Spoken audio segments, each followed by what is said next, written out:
My name is Caroline Mitchell, and I'm 38 years old. For 20 years, my father treated me like a stranger. On Thanksgiving 2024, in front of 27 relatives, he handed me a DNA test kit with words that still haunt me. Prove you're even my daughter. The room went silent. My mother dropped her wine glass. Marcus laughed. They all thought this was Dad's cruelest joke yet, another way to remind me I didn't belong. What none of them knew was that this test would expose a 35-year secret and cost my father everything he'd built. Before we continue, please take a moment to like and subscribe, but only if you genuinely connect with this story. I'd love to know where you're watching from and what time it is there. This is how my father's ultimate insult became his ultimate downfall. Growing up in the Mitchell household meant understanding your place in the hierarchy from day one. My father, Robert Mitchell, built his construction company from nothing into a $45 million empire, and he never let anyone forget it. Mitchell and Associates became his true firstborn, his real legacy. I was just the daughter who arrived 3 years before his real child, my brother Marcus. The favoritism wasn't subtle. On my 16th birthday, I received a used SAT prep book with a note saying, "Maybe this will help you amount to something." That same year, Marcus got a BMW for getting his driver's license. When I graduated summa cum laude with a computer science degree from UConn, Robert's response was, "Well, at least you'll be employable." When Marcus scraped by with C's in marketing from a state school, Robert threw a party for 200 people and announced him as the future of Mitchell and Associates. By 2024, I'd spent 15 years as a software engineer at a Fortune 500 company, developing systems that saved millions in operational costs. Marcus? He'd been vice president of operations at Mitchell and Associates for 5 years, despite never successfully completing a single project without someone else stepping in to fix his mistakes. But in Robert's eyes, Marcus was building the family legacy, while I was just there. Marcus is the future of Mitchell and Associates, my father would say at every company event, his hand on my brother's shoulder. As for Caroline, well, at least she has a steady job. The worst part wasn't the dismissal, it was how everyone just accepted it. Relatives, family friends, even my mother. They all played along with the narrative that Marcus was destined for greatness, while I was lucky to be included at all. The company retreat in August 2023 should have been my breaking point. I'd just finished developing an inventory management system that would save Mitchell and Associates $2 million annually. I'd worked nights and weekends for 3 months, missing family dinners and canceling plans, because Robert said the company needed this yesterday. At the retreat's gala dinner, Robert stood before 150 employees and partners to make his announcements. "First, I want to recognize the exceptional work done on our new inventory system," he began, and my heart lifted for just a moment. Marcus has once again proven why he's our vice president of operations. This system will revolutionize how we work. Marcus, who had literally asked me what inventory management meant 3 weeks prior, stood and waved to the applause. I sat frozen, my mother Margaret beside me, her hand briefly touching mine under the table, not in comfort, but in warning. "Stay quiet. Don't make a scene." Later that night, I confronted Marcus in the hotel bar. "You know I built that entire system." He shrugged, taking a sip of his whiskey, top shelf, charged to the company card. "Dad says leadership is about delegation. I delegated to you. That's what good executives do. You took credit for my work." "I took credit for managing you well," he corrected, that Mitchell smirk identical to our father's. "Besides, you're not really built for the spotlight, are you? Some people are meant to be leaders, others are meant to be reliable." My mother appeared then, as she always did when tension arose. But instead of defending me, she just looked at me with that expression I'd seen 1,000 times, something between pity and guilt. "Let's not ruin a lovely evening," she said softly, though her hands trembled slightly as she reached for her wine glass. October 2024 brought the news that would ultimately seal everyone's fate. Robert had summoned Marcus to a meeting with James Morrison, the family's estate attorney for 20 years. Marcus, never one to keep his mouth shut when he had good news, called me immediately after. "Guess who's about to be very, very wealthy?" he sang into the phone. "Dad just updated his will. 85% of everything, the company, the properties, the investments, all going to his sole biological son. That's literally what it says, Caroline. Sole biological son. The remaining 15% goes to you, but here's the kicker. You can't sell your shares for 10 years. He wants to make sure you can't cash out and abandon the family legacy." "That's specific wording," I managed, my mind catching on the phrase biological son. "Morrison suggested it," Marcus continued, oblivious to my tone. "Something about making the will ironclad, preventing challenges from gold diggers or distant relatives. Dad loved it, said blood is what matters in the end." That evening, I received an email from Morrison Law Firm, a courtesy copy of the will's key provisions, as was standard for all beneficiaries. There it was in black and white. 85%, 85% of all assets, shares, and controlling interest in Mitchell and Associates shall transfer to my sole biological son, Marcus Mitchell. $38 million. That's what Marcus stood to inherit based on the company's current valuation. My 15% would be worth about $7 million. Nothing to scoff at, but with the 10-year restriction, I'd be forced to watch Marcus run the company into the ground while being powerless to sell my shares. But something about that phrase kept nagging at me. Sole biological son. Why not just say, my son Marcus? Why the emphasis on biological? November arrived with a board meeting that felt more like a coronation. Robert had invited me to attend, not as a participant, but as what he called family support. I sat in the corner while he presented Marcus as his succession plan to 7 board members who controlled various stakes in Mitchell and Associates. "Marcus has been instrumental in our recent technological advances," Robert announced, gesturing to the projection showing my inventory system's metrics. "Under his leadership, we've saved $2 million this quarter alone." Board member Patricia Hayes, who'd known me since I was 10, glanced my way with raised eyebrows. She knew exactly who had built that system. I'd answered her technical questions about it just 2 weeks prior, but she said nothing. "I propose we officially designate Marcus as CEO-elect, to take over when I step down next year," Robert continued. The vote was unanimous. After the meeting, I overheard 2 junior executives in the break room. "Did you hear? Once Marcus takes over, he's planning a full restructuring.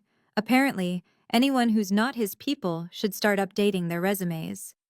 "What about Caroline?" the other asked. "Especially Caroline.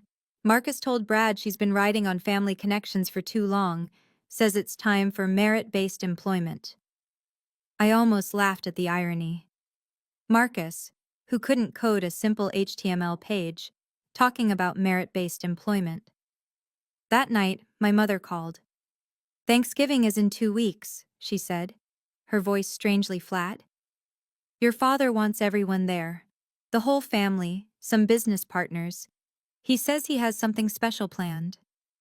"Special like Marcus's CEO announcement special?"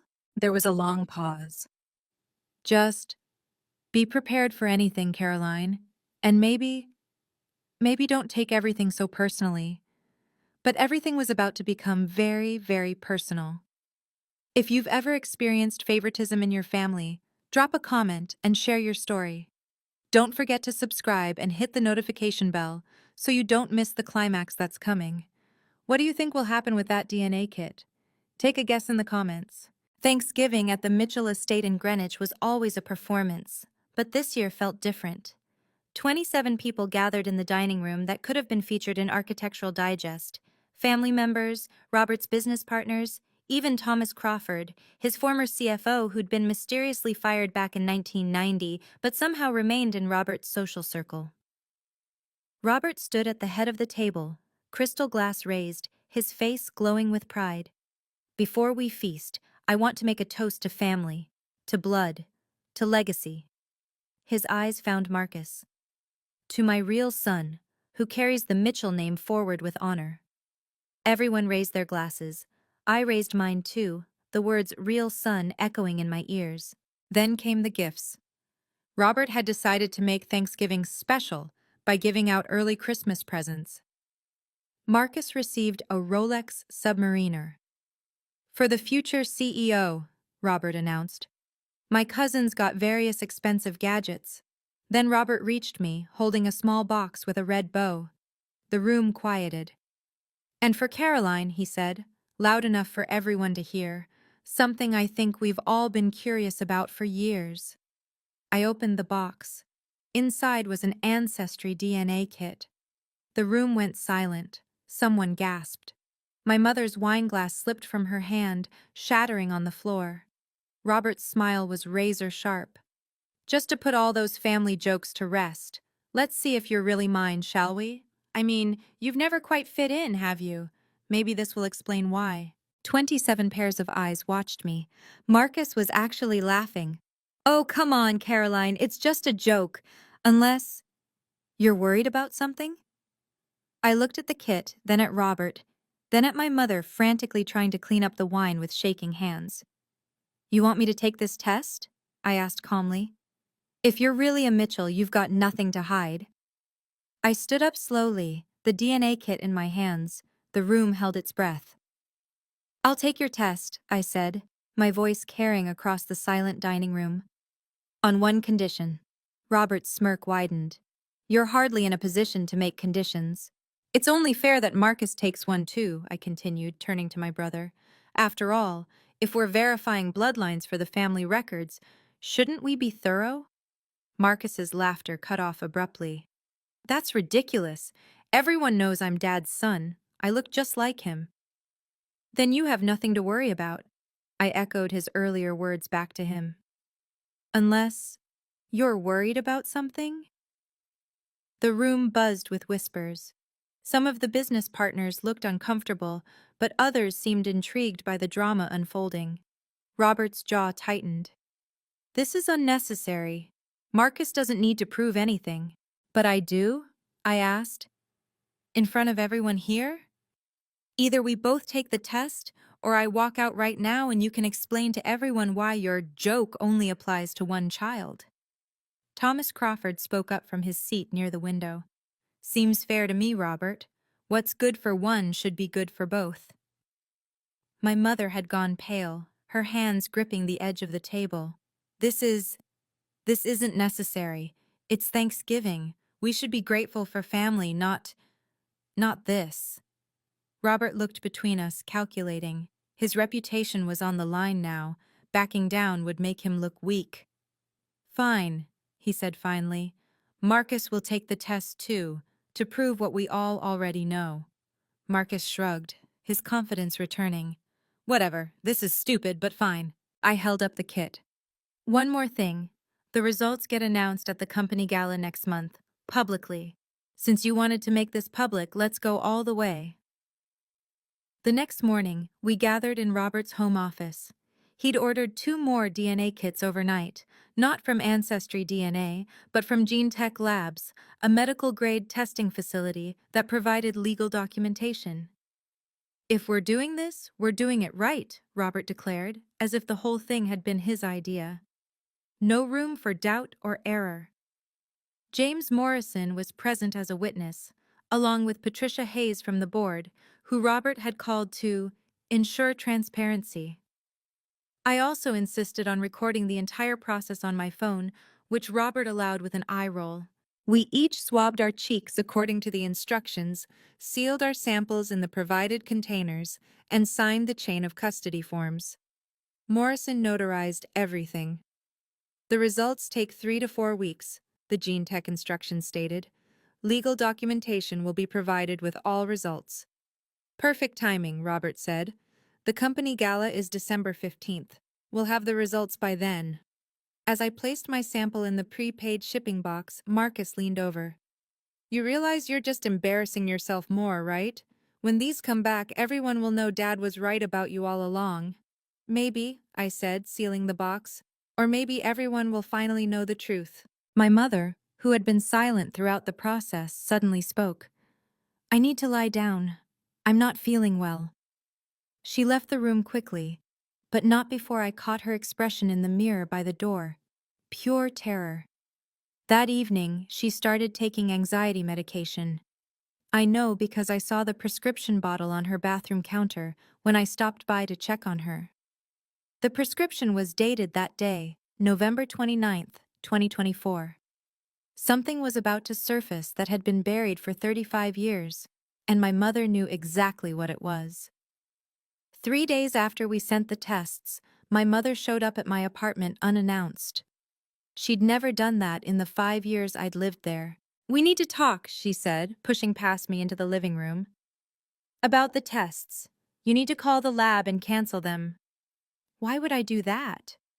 She paced my small living room, wringing her hands. Some things are better left buried, Caroline. Some truths don't help anyone. Like the truth about why Dad has treated me like garbage for 20 years. She stopped pacing and looked at me with those guilty eyes I'd seen so many times.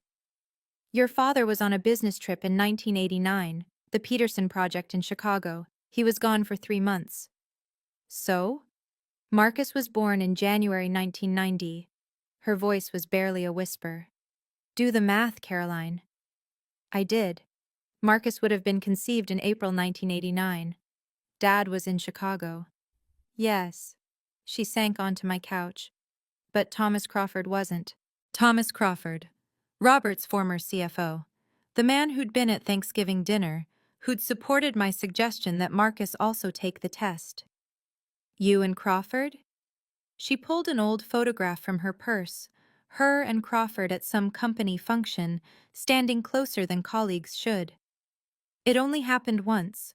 I was lonely. Robert was always gone or at the office. Thomas was kind to me, but then I found out I was pregnant, and the timing, Robert never questioned it. Marcus looked enough like him, acted like him. Does Crawford know? I don't know. Maybe he suspects. He's never said anything. She grabbed my hands. Please, Caroline, cancel the tests. I'll talk to your father. Make him treat you better. Just please don't destroy our family. I didn't cancel the tests. How could I? 20 years of being called a mistake, and now I knew why my mother had never defended me. Her guilt had kept her silent while Robert destroyed my self-worth day by day. December arrived with preparations for the company's 25th anniversary gala in full swing. The event would be held at the Ritz-Carlton Ballroom on December 15th. 350 guests, including investors, partners, and journalists from the Hartford Business Journal. Robert had been broadcasting his plans to anyone who'd listen. It's going to be the event of the year, he told me during a mandatory family dinner. I'll be announcing Marcus as my official successor, and we'll put those silly DNA questions to rest once and for all. 2 birds, 1 stone. The DNA results were due December 14th. Dr. Sarah Smith from GeneTech Labs had confirmed via email that the results would be ready and would include full legal documentation suitable for court proceedings if needed. Why court proceedings? I'd asked during our phone call. It's standard for inheritance or custody disputes, she explained. Your father specifically requested the legal package when he called to upgrade the testing. Of course he had.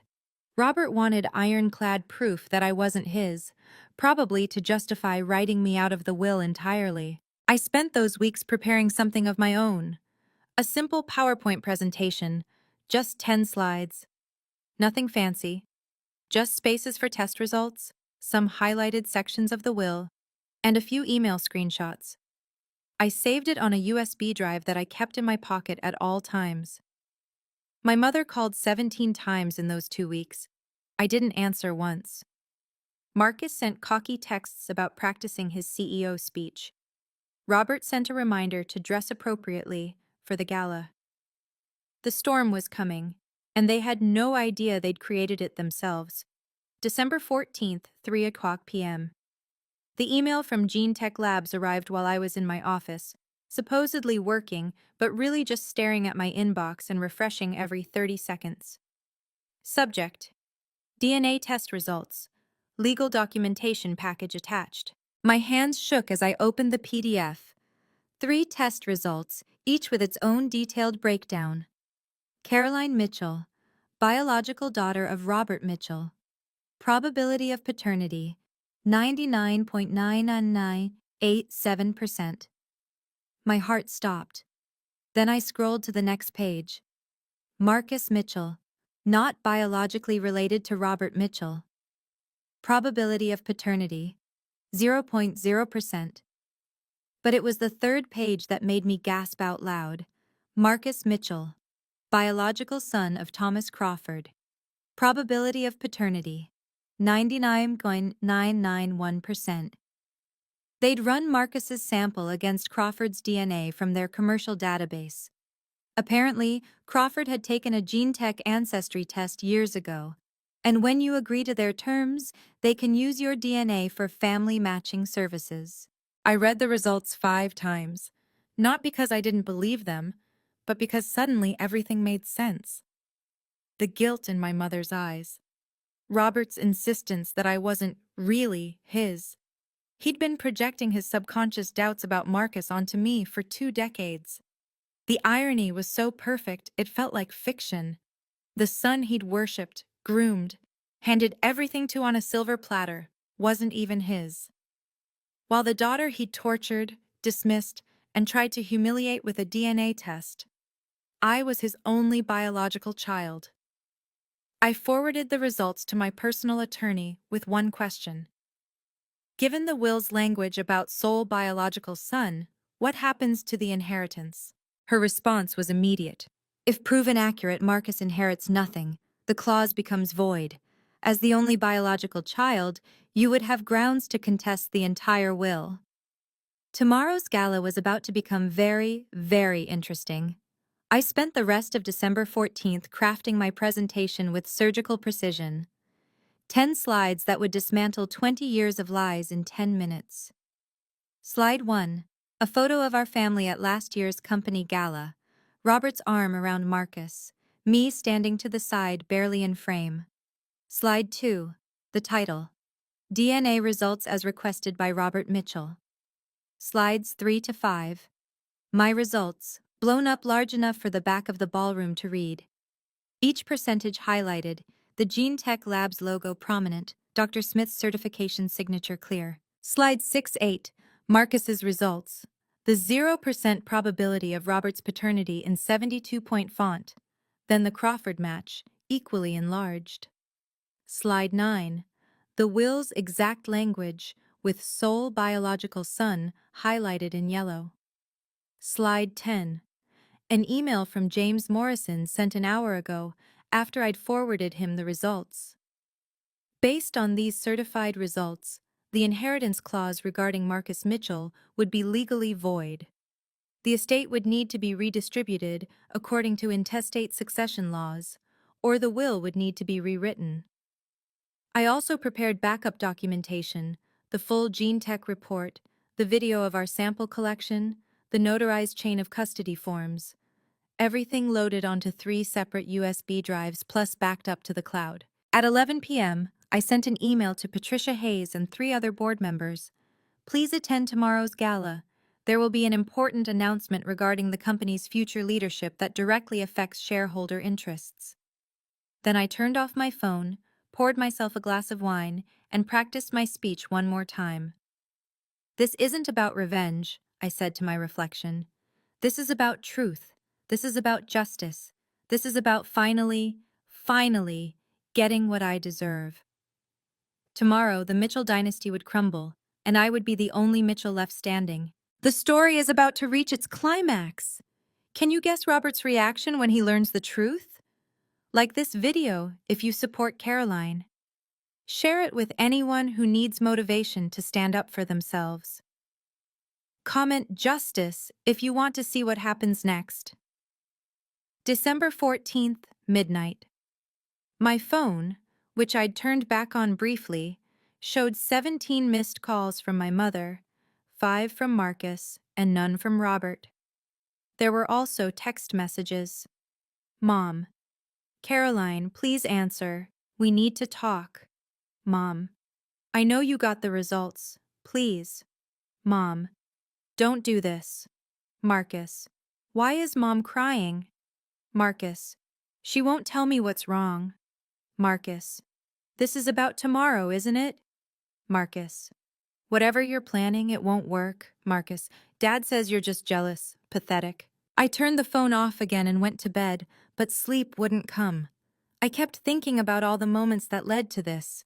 Every dismissive comment, every stolen achievement, every time I'd been told I wasn't good enough, wasn't really family, wasn't worthy of the Mitchell name. At 3 a.m., I got up and looked at the presentation one more time.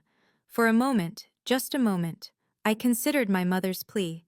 This would destroy her marriage, Marcus's entire identity, Robert's carefully constructed legacy. Then I remembered last year's Christmas, when Robert had given Marcus a Porsche and me a gift card to Target. I remembered him telling investors I was just the IT help when I'd saved his company $2 million. I remembered 20 years of being called a mistake. I added one final slide to the presentation, a quote, "The truth will set you free, but first, it will piss you off." Outside, snow began to fall, covering Greenwich in a blanket of white. By tomorrow night, everything would be different. The Mitchell family as we knew it would no longer exist. I finally fell asleep at 5 a.m., clutching the USB drive like a talisman, ready for the reckoning that had been 20 years in the making. The Ritz-Carlton ballroom glittered with Christmas decorations and the who's who of Connecticut's construction industry. 350 guests mingled over champagne and caviar, celebrating Mitchell & Associates' 25 years of success. I arrived in a black cocktail dress, appropriate but understated, exactly as Robert would expect. He'd seated me at table 12, in the back corner with distant relatives and plus ones. Marcus, of course, held court at the VIP table with Robert, my mother, and the board members. Robert took the stage at 8 p.m. sharp, commanding attention in his custom tuxedo. 25 years ago, I started this company with nothing but ambition and the determination to build a legacy. Tonight, I'm proud to announce that legacy will continue through my son, Marcus Mitchell. Applause filled the room. Marcus stood, waving like a politician, his smile broad and confident. Family, Robert continued, is everything. Blood is thicker than water, and Marcus is my blood, my heir, my future. I noticed Thomas Crawford sitting at table 3, his expression unreadable as he watched Robert's performance. Before I officially announce Marcus as CEO-elect, I want to address something. Robert's eyes found me in the back. As many of you know, we recently did some family DNA testing, a little Thanksgiving fun that got out of hand, but I'm happy to report that all questions about our family tree have been answered. My hand moved to the USB drive in my purse. So without further ado, I stood up, my voice carrying across the ballroom. I'd like to share those DNA results with everyone. Since you brought it up publicly at Thanksgiving, it's only fair we resolve it publicly here. The room turned to stare. Robert's smile flickered but held. I'm sure that's not necessary, Caroline. I walked through the ballroom, past 25 tables of stunned guests, my heels clicking against the marble floor. Each step felt like a mile, but I kept my shoulders back, my head high. May I? I gestured to the laptop connected to the massive LED screens flanking the stage. Robert's jaw tightened. Caroline, this is neither the time nor... You made it the time when you gave me that DNA kit in front of everyone, I said, loud enough for the entire room to hear. You wanted answers. I have them. Marcus laughed from his table. This is desperate, even for you. Patricia Hayes spoke up from the board table. Let her speak, Robert. You did make this public at Thanksgiving. Several of us were there. Trapped by his own arrogance, Robert stepped aside. 5 minutes, then security will escort you out. I plugged in my USB drive, my hands steady despite my racing heart. The first slide appeared on the screens, our family photo. For 20 years, I began, I've been told I'm not really a Mitchell, that I'm a mistake, that I don't belong. I clicked to the next slide. DNA results as requested by Robert Mitchell. So let's see who really belongs in this family. The room was silent except for the hum of the projector. Remember that DNA kit you gave me as a joke? I looked directly at Robert. Remember insisting Marcus take one too, to prove he's your real son? My mother stood abruptly, her chair scraping against the floor. Caroline, please. The results came in yesterday, I continued, clicking to slide 3. Let's start with mine. The screen displayed my results. Probability of paternity, 99.9987%. Turns out, I am definitely Robert Mitchell's biological daughter. But that's not the interesting part, I said, clicking to the next slide. Marcus's results filled the screens. The 0% probability of Robert's paternity might as well have been written in fire. The ballroom erupted. Gasps, whispers, chairs scraping as people stood for a better view. Robert stood frozen at the side of the stage, his face draining of color. That's fake, Marcus shouted, jumping to his feet. This is fabricated. She's lying. I clicked to the next slide. Marcus's match with Thomas Crawford, 99.991%. Thomas Crawford slowly stood from his seat, his face a mask of shock and something else. Recognition, perhaps. The pieces finally falling into place after 35 years. My mother collapsed back into her chair, her hand over her mouth. She didn't faint as I'd expected.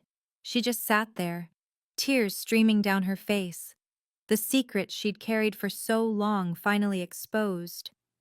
According to the will Robert signed in October, I clicked to the next slide, showing the highlighted text. 85% of everything goes to his sole biological son. The final slide appeared, Morrison's email confirmation. But Robert doesn't have a biological son. He has a biological daughter. Me. The mistake. The disappointment. The one who never belonged. Robert finally found his voice. This can't be. The lab made an error. Gene Tech Labs doesn't make errors. Dr. Sarah Smith stood from table 7. I hadn't known she'd be here, but Patricia Hayes had apparently invited her. I supervised these tests personally. I ran them 3 times to be certain. The results are accurate. The Hartford Business Journal photographer was frantically taking pictures.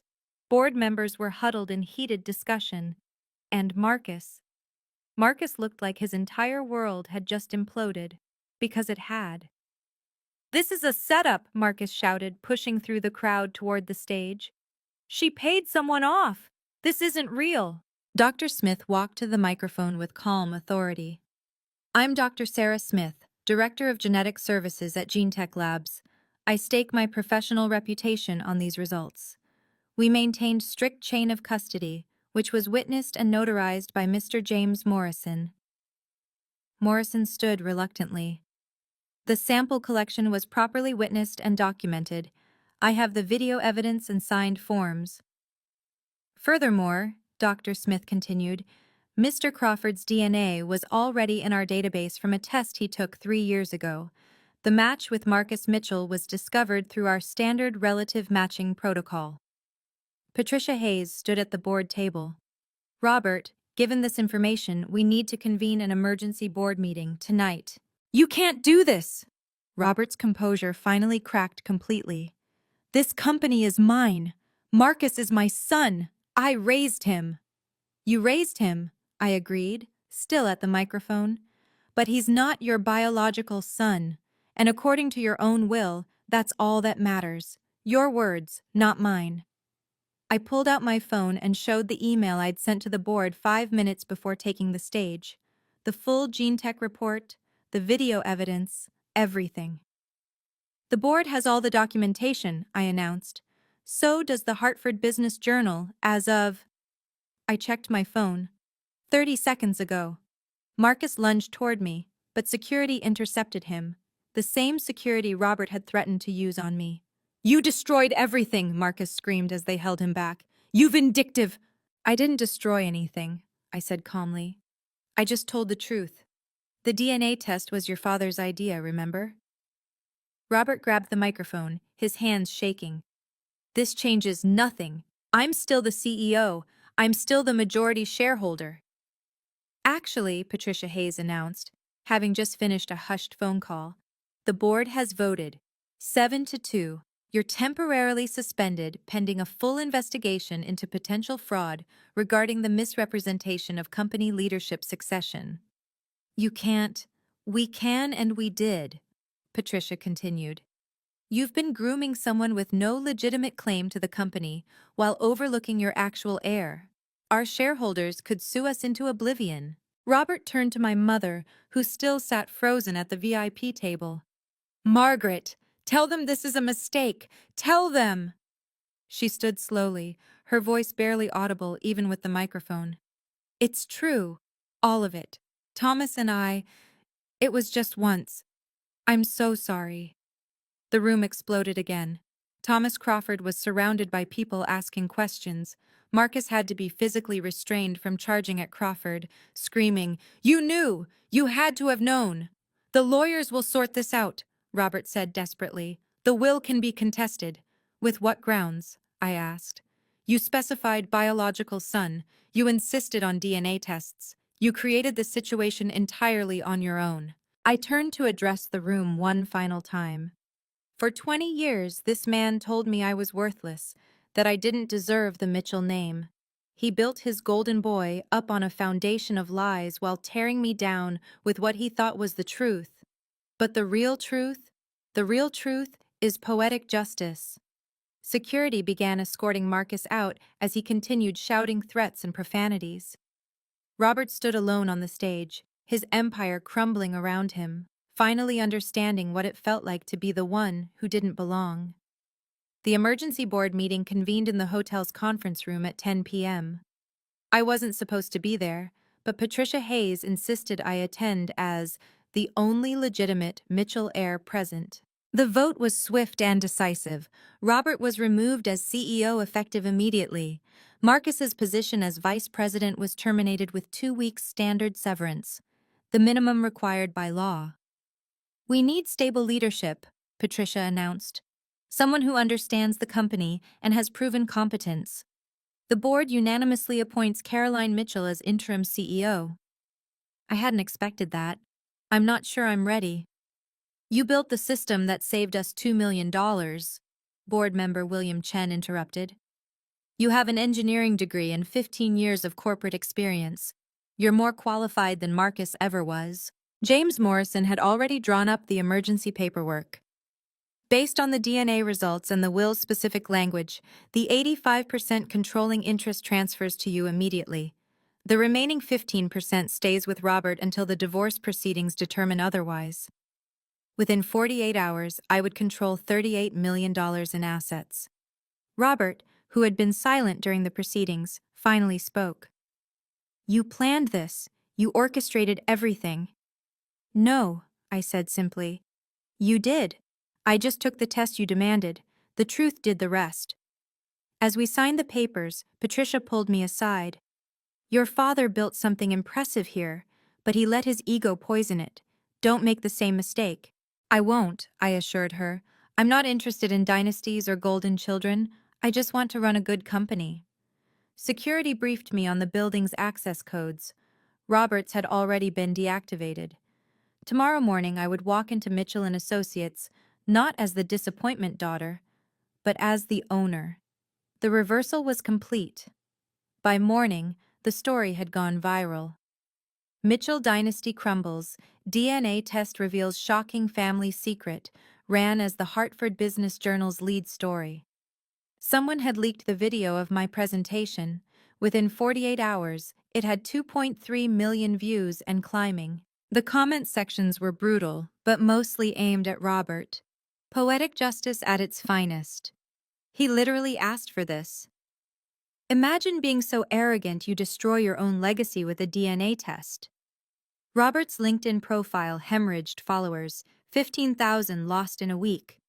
Marcus's professional reputation was destroyed overnight. Screenshots of his past posts bragging about being the heir apparent became memes. The business impact was immediate and measurable. Three major clients who'd been considering leaving due to Marcus's incompetence renewed their contracts when they heard about the leadership change.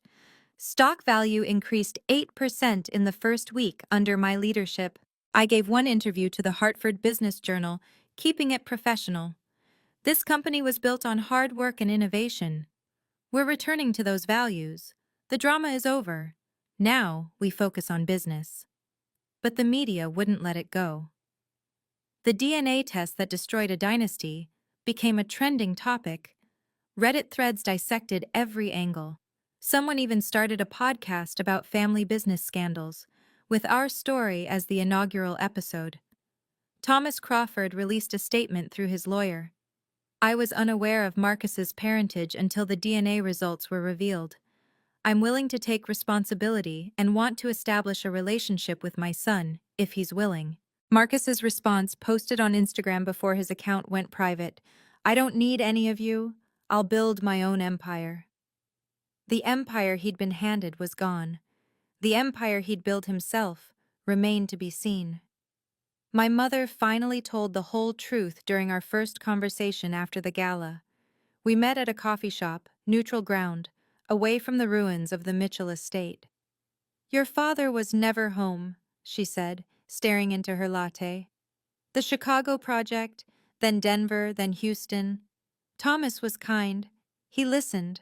One night, after a company dinner where Robert had called to cancel again, it just happened. Did Crawford know? I think he suspected when Marcus was born 6 weeks early but fully developed. He never said anything. Robert never questioned it. Marcus looked enough like him, everyone said so. The divorce was swift and brutal. Connecticut's adultery laws meant my mother forfeited significant assets. She walked away with $12 million less than she would have received otherwise. Robert lost the house, half his remaining assets, and every shred of his reputation. Marcus filed a lawsuit for intentional infliction of emotional distress against me, claiming I deliberately destroyed his life. The judge dismissed it in 5 minutes. The plaintiff's father initiated the DNA testing. The defendant simply revealed the results. Case dismissed. Marcus refused Crawford's attempts at contact.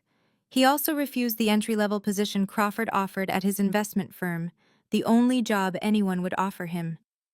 Last I heard, he was living in a studio apartment in Stamford, selling insurance.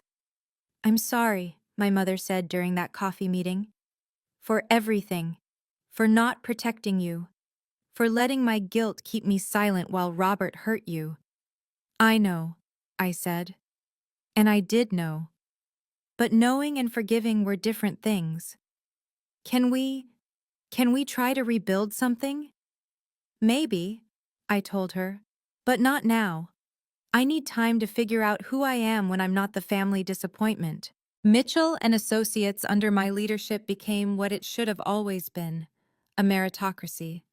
I hired a new executive team based solely on competence, not connections. Half were women, a third were people of color, and all were brilliant at their jobs. The inventory management system I developed was finally implemented properly, saving the projected $2 million annually. But more importantly, I instituted transparent attribution. Everyone's contributions were documented and credited. First quarter 2025 results spoke for themselves. Profits up 23%, employee satisfaction up 45%, and 3 major contracts secured that Robert had lost due to Marcus's bungling. The Hartford Business Journal ran a follow-up piece. From DNA drama to corporate success, Caroline Mitchell's transformation of Mitchell and Associates. I promoted Janet Rodriguez, who'd been Marcus's assistant and had actually done all his work, to vice president of operations. You've been doing the job for 5 years, I told her. It's time you got the title and salary. The company culture shifted dramatically. The fear-based hierarchy Robert had cultivated was replaced with collaborative innovation. People stopped whispering in corridors and started speaking up in meetings. One of our biggest wins came from landing the Riverside Development Project, a $30 million contract Robert had been chasing for 3 years. The client told me directly, "We were waiting for the leadership to change. We knew Marcus would ruin it, but we also knew you were the one really running things behind the scenes. During a company town hall, an employee asked how it felt to go from the shadows to the spotlight. Like finally being able to breathe, I answered honestly. This company was built on one man's ego. Now it's built on everyone's talent. That's why we're succeeding. The Mitchell name stayed on the building, but it meant something different now. Robert's attempts to reclaim his life ranged from pathetic to desperate. The email started 2 weeks after the gala. Caroline, I realize I was wrong. You're the best daughter a father could ask for. Please, let's talk. Then, I built this company from nothing. You can't just erase me. Finally, I'm your father. That has to count for something. He tried entering the building one morning, but security turned him away. The footage of him arguing with the guards, insisting he owned the company, somehow made it onto social media. Another humiliation in his growing collection. He hired 3 different law firms to challenge the will and the DNA results. Each case was dismissed. Morrison, his own lawyer for 20 years, testified that the will's language was clear and unambiguous, and that Robert had insisted on the biological son clause himself. The most pathetic attempt came when he showed up at a client dinner I was hosting. My daughter's doing a wonderful job with my company, he announced to the table, trying to insert himself into the conversation. Sir, this is a private event, security informed him. I'm her father. You're not on the list. Now he lived in a 2-bedroom apartment in Fairfield, a 45-minute drive from the estate he'd once ruled. His LinkedIn profile listed him as consultant with no company attached. His posts about resilience and rising from setbacks got fewer likes each time. Marcus had cut him off completely. My mother was gone. His business associates avoided him. The man who'd built his identity on legacy and blood had lost both. I gave you everything, he wrote in his last email to me. I didn't respond. We both knew the truth. He'd given me nothing but pain, and in trying to prove I was nothing, he'd proven I was everything. 3 months after the gala, I agreed to meet Robert. Once a month, lunch, in a public place with clear boundaries. These are my terms, I told him at that first meeting. You don't get to comment on my decisions. You don't get to take credit for my success. You don't get to pretend the past 20 years didn't happen. If you can't handle that, we don't meet at all. He aged 5 years in those 3 months, his hair completely gray now, his swagger replaced with a slight stoop. I understand. Marcus was a different story. After sending threatening messages including, "You'll pay for this," and "I'll destroy you like you destroyed me," I filed a restraining order. He was blocked on everything, legally prohibited from contacting me. My mother got limited contact with conditions. I helped her find a therapist who specialized in family trauma and secret keeping. She was working through 35 years of guilt, and I was working through 20 years of neglect. Forgiveness isn't a right, my therapist told me. It's a gift, and you get to decide if and when to give it. I established the Caroline Mitchell Foundation for Women in STEM, funded with $5 million from my inheritance. Every scholarship recipient would know they were supported by someone who understood what it felt like to be overlooked and underestimated. Why are you helping him? Patricia Hayes asked about my monthly lunches with Robert. I'm not helping him, I clarified. I'm choosing to be the person I want to be, regardless of who he was. But trust, respect, those have to be earned from zero, and he's still in the negative. The boundaries were clear, firm, and non-negotiable. For the first time in my life, I was in control of my relationship with my family. The external success was measurable. CEO of a $45 million company, respected in the industry, featured in Forbes' 40 Under 40. But the internal transformation mattered more. I started therapy the week after the gala, working through 2 decades of gaslighting and emotional abuse. You were the family scapegoat, my therapist explained. Everything wrong was your fault. Everything right was someone else's achievement. That's not normal, and it's not okay. For the first time, I stopped apologizing for existing. I stopped prefacing my ideas with, This might be stupid, but I stopped shrinking myself to make others comfortable. I met Daniel at a charity fundraiser. He ran a nonprofit for youth coding education. He knew my story, everyone did, but he was interested in who I was now, not my family drama. "You're brilliant," he said on our third date. "And I'm not talking about the company or the money. You see solutions where others see problems." The Caroline Mitchell Foundation launched with 30 scholarships in its first year. Each recipient got not just money, but mentorship. I personally met with every single one. "They told me I wasn't smart enough for engineering," one recipient, Maria, told me. "My family said I should study something more suitable for women." "Mine said I was a mistake," I shared. "Now I run a $45 million company. Don't let anyone else define your worth." The nightmares stopped after 6 months. The anxiety attacks after 8. The constant need for validation after 10. One morning, I woke up and realized I wasn't afraid anymore. Not of judgment, not of failure, not of being found out as not good enough. I was Caroline Mitchell, CEO, philanthropist, survivor. And for the first time in 38 years, that was exactly who I wanted to be. Standing in my CEO office 1 year later, I looked at the old family photo on my desk, not with bitterness, but with understanding. That scared, diminished girl in the corner of the frame had no idea what she was capable of. The DNA test that was meant to humiliate me had instead freed me. It proved that blood doesn't define family, but it can expose the lies we build our lives on. Robert had been so certain I wasn't his that he'd projected that doubt onto me for 20 years, while never questioning the son who actually wasn't his. "Your father gave you a gift," my therapist had said. "Not intentionally, but he did.